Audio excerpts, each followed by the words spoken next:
एक बूढ़ा भिखारी। हर दिन एक भिखारी दरवाजे के पास आकर भीख मांगता था और घर का मालिक हमेशा उसे आते देख फिर जाया करता। कई बार उसके लिए गालियां भी बकता। वो कहता, तू जिंदा ही क्यों है?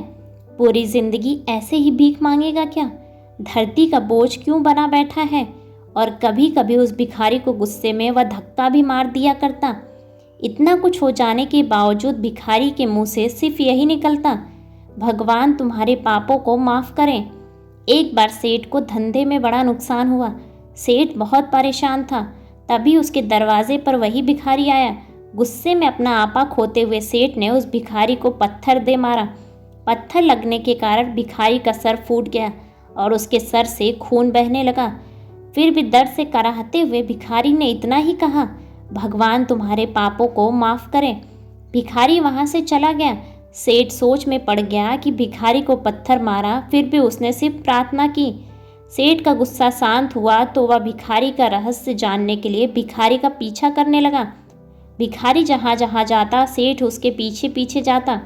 सेठ ने देखा कि कोई उसे खाना नहीं देता, कोई उसे मारता तो कोई उसे अपमानित करता या गाली देता।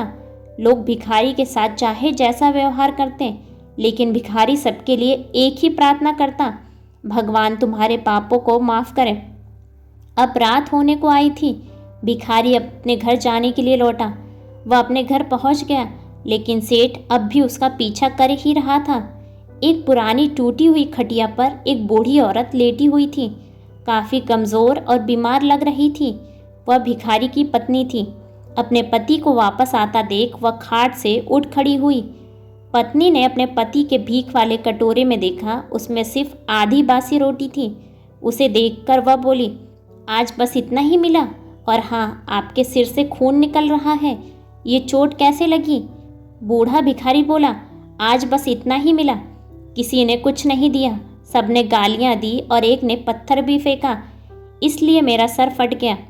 एक गहरी ठंडी सांस लेकर बूढ़ा भिखारी फिर से बोला, क्या मेरे ही पापों का फल है? तुम्हें याद है कुछ साल पहले हम कितने अमीर थे? क्या कुछ नहीं था हमारे पास? हमारे पास हर चीज़ ज़रूरत से ज़्यादा थी, लेकिन हमने कभी दान नहीं किया। और उससे भी बुरा हमने उस अंधे भिखारी के साथ किया जो हमारे द्वार पर भीख मांगने आया करता था। पत्नी की आंखों से आंसू आ गए। वह बोली, हाँ, हम उस बेचारे अंधे के साथ बहुत बुरा करते थे। उसका अपमान करते थे, उसे खाने के लिए रोटी की जगह कागज़ दिया करते, उसका मजाक उड़ाया करते और कभी कभी मारा भी करते। मैंने कभी उसको रास्ता नहीं दिखाया। एक बार मैंने उसके मुंह पर मिट्टी भी फेंकी थी और वह हमेशा दुखी होकर यही कहता, भगवान तुम्हें तुम्हारे किए की सज़ा देगा, भगवान तुम्हारे पापों की सज़ा ज़रूर देगा। उसका श्राप सच हुआ और हम इस दुख भरी ज़िंदगी में आ गए। भिखारी बोला, हाँ, इसलिए मैं किसी को बद्दुआ नहीं देता, चाहे कोई मेरे साथ कैसा भी बर्ताव करे, मैं हमेशा उसके लिए प्रार्थना करता हूँ। मैं नहीं चाहता कि कोई भी हमारे जैसे ज़िंदगी का अनुभव करे। वो नहीं जानते कि वो कितना बड़ा पाप कर रहे हैं, इसलिए अनजाने में हुए पाप की ऐसी सज़ा किसी को भी ना मिले। मैं नहीं चाहता। सेठ वहीं पर छुपकर सारी बातें सुन रहा था। अब उसे सब कुछ समझ में आ गया था। भिखारी और उसकी पत्नी ने वह आधी रोटी मिल बांट कर खाई और भगवान को धन्यवाद बोलकर सो गए। अगले दिन वह भिखारी फिर से भीख मांगने सेठ के घर के पास गया। सेठ ने पहले से गर्म रोटी उसके लिए निकाल कर रखी थी। उसे देते हुए सेठ विनम्रता से बोला, माफ़ कर दीजिए बाबा, मुझसे बहुत बड़ी गलती हो गई है। बूढ़ा भिखारी बोला, भगवान तेरा भला करे। इतना कहकर वह आगे निकल गया।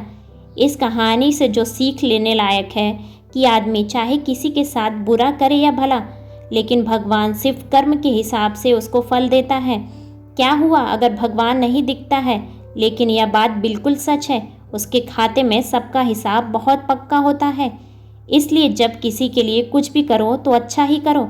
ऐसे ही बेहतरीन कहानियों को सुनने के लिए वीडियो को लाइक और चैनल को सब्सक्राइब करें और बेल आइकन दबाना ना भूलें, ताकि आगे आने वाली लेटेस्ट वीडियो की नोटिफिकेशन आप तक सबसे पहले पहुँचे। धन्यवाद।